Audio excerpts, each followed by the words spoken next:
Problem असा होतो या उद्योजकांचा की एका विशिष्ट वेळेनंतरला आहे ना त्यांना वेळ द्यायला वेळच नसतो मुळात. मध्ये आपल्या फॅमिलीला कमी वेळ देतात, मित्रांना कमी वेळ देतात, प्रत्येक गोष्टीला, कारण त्यांच्याकडे प्रत्येकाकडे limited time, limited resources available असतात. पण म्हणजे सुरुवातीचे जे मित्र असतात त्यांना कुठे ना कुठेतरी फील होत असतं की बाबा हा मित्र जो आहे हा मोठ्या उंचीवरती पोहोचल्याने तो माझ्याकडे लक्ष देत नाही, माझ्याकडे बघत नाही. अशा लोकांना तुम्ही काय सांगू शकाल किंवा अशा मित्रांना तुम्ही या माध्यमातून काय सल्ला द्याल? हा खूप मोठा प्रश्न. हा मला वाटतं की सगळ्या उद्योजकांचा हा विषय असणारच. म्हणजे ज्या लोकांनी खालून वर गेलेले असतात ना त्याला खालचे दिसत नाही असं वाटतं, पण त्याला वाटत असतं, पण त्याला काही लिमिट्स आहेत हे त्याला कळत नाही.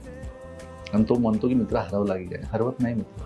तुम्ही काय करताय ना अपेक्षा अतिक करता, असंच केलं पाहिजे हे विचार करताना तिथून थोडंसं थांबणं पण गरजेचं आहे. तो द्यायला तयार असतो, पण तुम्ही मागण्याची पद्धत चुकली ना तर लोक तुटतात. पहिला असा होता आणि आता असा झाला असं काय नसतं. तो अजूनही तसाच असतो, लहान मुलासारखाच असतो तो. फक्त आपला त्याच्याकडे बघायचा दृष्टिकोन माझ्यामध्ये बदलू नये. माझ्या मते की थोडंसं ना मैत्री कशी असावी, तर ते फक्त पैशाची असेल तर ती मैत्री जास्त वेळ टिकत नाही. तुम्ही काहीतरी त्याचं कॉन्ट्रीब्यूट करा, तुम्ही जर मान सन्मान ठेवा, त्याला बोलवा, त्याला विचारा काय लागतं त्यांना. एका लेवलला गेल्यानंतर काय नको असतं, त्याला फक्त 2-3 गोष्टी अपेक्षित असतात आणि चुकीची नाही. पण मित्र बोलतात की आता हा मोठा झाला, असं काही मोठा वगैरे काय नाही. तो अजूनही तसाच असतो, फक्त तो व्यक्त होत नाही.